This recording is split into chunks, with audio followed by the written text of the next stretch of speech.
솔직히 말씀을 드릴게요. 말레이시아? 먹으러 가는 거라고 보셔도 좋을 것 같습니다.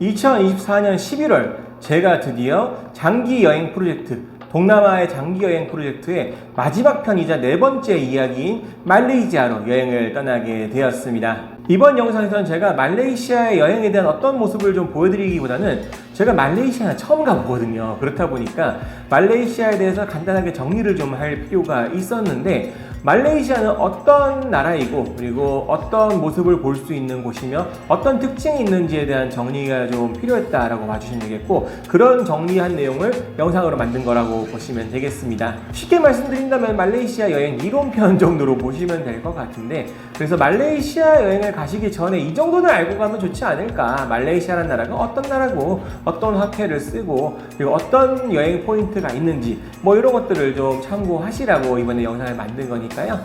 한번 같이 봐주시면 좋겠습니다. 일단 제가 말레이시아에 대해서 모르는 게 많은 만큼 말레이시아가 어떤 나라인지부터 잠깐 짚어보도록 하죠.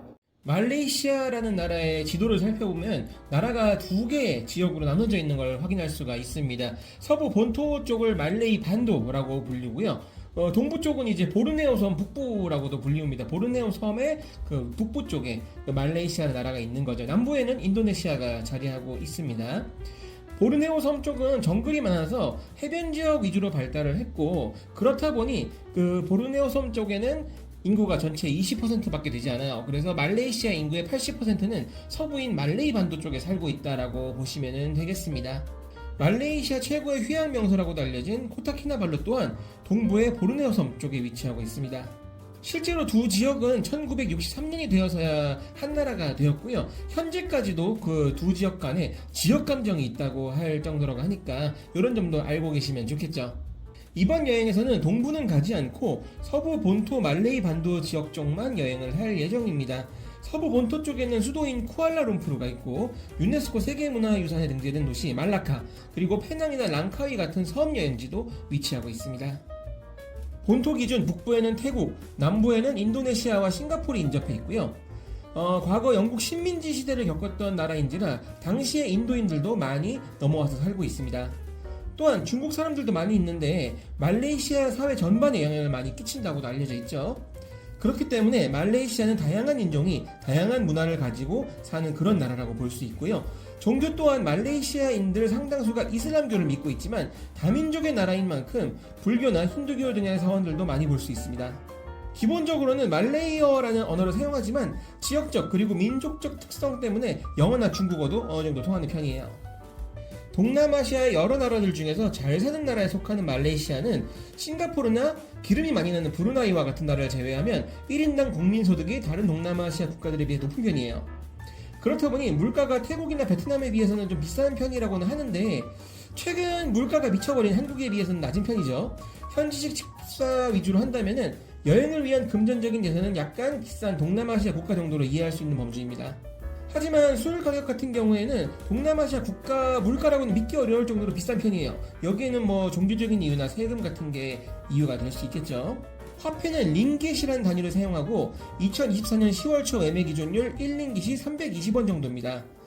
단 현찰 살 때를 기준하거나 현지 환전소를 이용할 때는 오차가 발생할 수 있으므로 10링깃에 3,500원 정도를 계산하시면 좀 편할 것 같아요. 일반적으로 동남아시아 여행할 때는 환전은 미국 달러 100달러짜리를 챙겨가가지고 현지에서 환전하라고 이야기를 많이 드리는데요. 말레이시아에서는 현지 환전소에서 한화 5만원짜리를 받습니다. 그래서 그걸 이제 링깃으로 환전해도 크게 문제가 없다고 하는데, 이 부분은 저도 실제로 해본 게 아니기 때문에 현장에 가서 5만원짜리도 가져가서 환전을 해보고 이런 부분을 또 영상으로 한번 다뤄볼까 생각도 하고 있어요. 기후는 북쪽에 태국, 남쪽에 인도네시아가 있는 만큼 열대우림 기후라고 보시면 될 것 같고요. 건기, 우기로 나뉘는데 이제 나라가 위아래로 기니까 지역별로 차이가 좀 있습니다.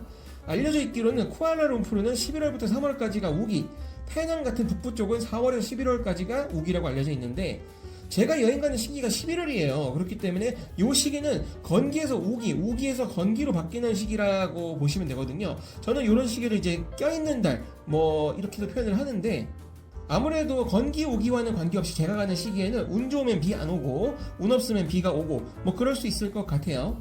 그렇다 보니 여행 시에는 상시 작은 우산 하나는 챙겨 다니는 게 좋겠다라는 생각도 듭니다. 말레이시아의 전기 전압은 240V고요. 한국의 220V보다는 약간 높지만 일반적인 스마트폰이나 액션캠은 장시간 충전할 일이 없으니까 크게 문제되진 않아요. 하지만 콘센트 플러그 모양이 이제 싱가포르나 홍콩, 영국 등에 사용하는 3구 모양이에요. 그렇다 보니까 일반적인 우리나라 콘센트는 꽂히지가 않고요. 여행 시에 필요한 그런 전용 어댑터 같은 거나 멀티 어댑터를 챙겨가는 게 좋을 것 같습니다. 네, 더불어서 이제 말레이시아 시차에 대한 이야기를 좀 할까 하는데, 좀 재미있는 거는 말레이시아가 바로 북쪽에 태국이 있고 남쪽에 이제 싱가포르이 있음에도 불구하고 말레이시아는 한국과 시차가 1시간밖에 나지 않습니다. 어떻게 보면은 이제 말레이시아가 옆으로 긴 나라이기 때문이라고 이해를 하시면 좋을 것 같은데요. 보르네오 섬이라든지 이쪽을 뭐 기준으로 한다면 당연히 1시간밖에 차이가 안 나는 게 맞긴 하겠지만, 본토 쪽까지 엮어가지고 시차가 1시간밖에 나지 않는다는 건 좀 재밌는 사실이기는 해요. 어쨌든 한국에 비해서 시차가 1시간 늦다 정도라고 알고 계시면 좋을 것 같고요. 이번 말레이시아 여행에 있어서 좀 포인트로 보고 싶었던 부분들은 이런 거라고 보시면 될 것 같아요. 앞서 소개를 드렸다시피 말레이시아는 다국적, 여러 나라의 사람들이 모여서 살고 있는 다국적 국가란 말이에요. 그렇다 보니까 여러 나라의 문화들이 섞여 있는 그런 모습을 좀 볼 수 있을 것 같은데, 그런 부분들을 좀 중점으로 해가지고 여행을 좀 즐길까 하는 부분도 있고요. 그 과정에서 말레이시아의 역사라든지 아니면 재밌는 이야기 같은 것들을 같이 엿볼 수 있으면 좋을 것 같습니다. 뭐 역사나 뭐 박물관 이런 부분들은 솔직히 조회수 안 나와요. 제가 베트남 여행 영상을 업로드한 후에 좀 느꼈던 건데, 좀 박물관이나 역사 이야기를 하면 조회수가 안 나오는 건 없지 않아 있습니다. 좀 예를 들어서 베트남 전쟁 박물관 이런 데 갔던 조회수는 진짜 엉망진창이거든요. 근데 그래도 좀 이제 술 먹고 놀고 즐길 수 있는 VBN 거리 영상 같은 경우는 또 조회수가 잘 나왔단 말이에요. 네, 그런 부분들을 생각하면은 역사 이야기는 사실상 유튜브에서는 안 하는 게 제일 좋기는 한데, 그렇다고 하더라도 이 다국적 나라 말레이시아에서 그 다국적인 사람들이 어떻게 모여 살고 어떤 모습으로 살고 있는지 이런 역사나 아니면 문화에 대한 이야기를 하지 않는다면은 많이 아쉬울 것 같아요. 그래서 그런 부분들도 일부 좀 보고 있고요. 더불어서 제가 다국적 국가라고 했잖아요. 그렇다 보니까 여러 나라의 음식들이 좀 퓨전 돼가지고 좀 맛볼 수 있는 것도 되게 특징적이긴 해요. 인도라든지 아니면 중국 이런 쪽의 음식들이 베이스가 돼가지고 말레이시아에서 많이 변화가 된 음식들이 많거든요. 이런 거죠. 뭐 중국 요리인데 중국에는 없는 거, 우리나라 짜장면처럼 그런 것들을 좀 이제 말레이시아에서 먹어볼 수가 있기 때문에 제가 이번에는 먹힐리스트 제작을 했어요. 이런 음식은 꼭 먹고 와야지.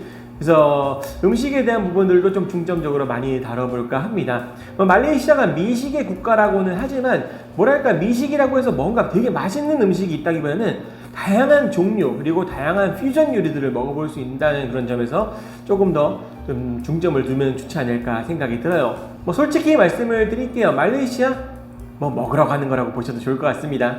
아마 이번 말레이시아 영상 같은 경우에는 총 30부작 정도를 목표로 하고 있어요. 제가 베트남 여행 때 43부작을 했었는데 좀 많이 빠듯하다기보다는 바빴어요, 뭔가. 그래서 이번 같은 경우에는 한 3일 촬영하면 하루 쉬고 4일 촬영하고 하루 쉬고 이런 식으로 해서 좀 쉬는 시간도 좀 많이 가져보고 할까 합니다.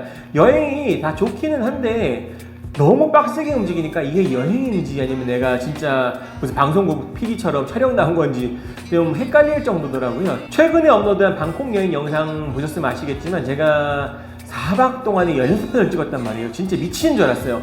그런 식으로는 여행을 하고 싶지 않아가지고 이번에는 적게는 24부작 많게는 30부작 정도를 생각을 하고 있습니다. 그래서 30부작 이상은 가지 않을 것 같고 영상을 한 편당 한 10분 전후로만 해가지고 짧게 다양한 모습들 보여드릴 수 있게. 그리고 좀 이런 것도 있어요. 말레이시아는 어떻게 보면은 한국 사람들이 태국이나 아니면은 베트남 뭐 발리 이런 지역에 비해서는 여행을 많이 가는 지역은 아니잖아요. 가서 실제로 왜 많은 사람들이 여긴 덜 찾게 됐는지 뭐 이런 것들도 한번 느껴보고 제 영상을 통해서 말레이시아 여행을 좀 더 많이 가실 수 있으면 좋겠다라는 생각도 해가지고 그런 부분들도 좀 중점적으로 생각을 하고 있습니다. 이번 영상은 내용이 그렇게 길지 않았죠. 말레이시아에 대해서 간단하게만 정리를 좀 해보고 싶었고요. 어떤 식으로 여행을 하겠다 이런 부분들도 좀 말씀을 드리고 싶었어요.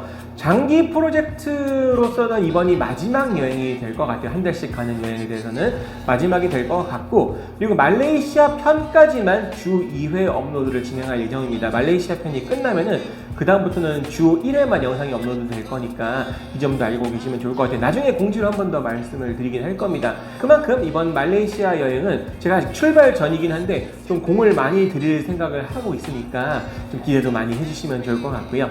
물론 다음 편도 어떻게 보면은 말레이시아의 모습을 보여드리진 않을 것 같아요. 다음 편 영상은 제가 공항에 가가지고 말레이시아까지의 이동을 좀 우여곡절 이랄까 그런 거 좀 담아볼까 하는데 아마 진짜로 우여곡절이 될 것 같습니다. 말레이시아 여행은 이제 막 시작됩니다. 많은 기대와 관심 부탁드리고요. 지금까지 미스터 모였습니다. 감사합니다.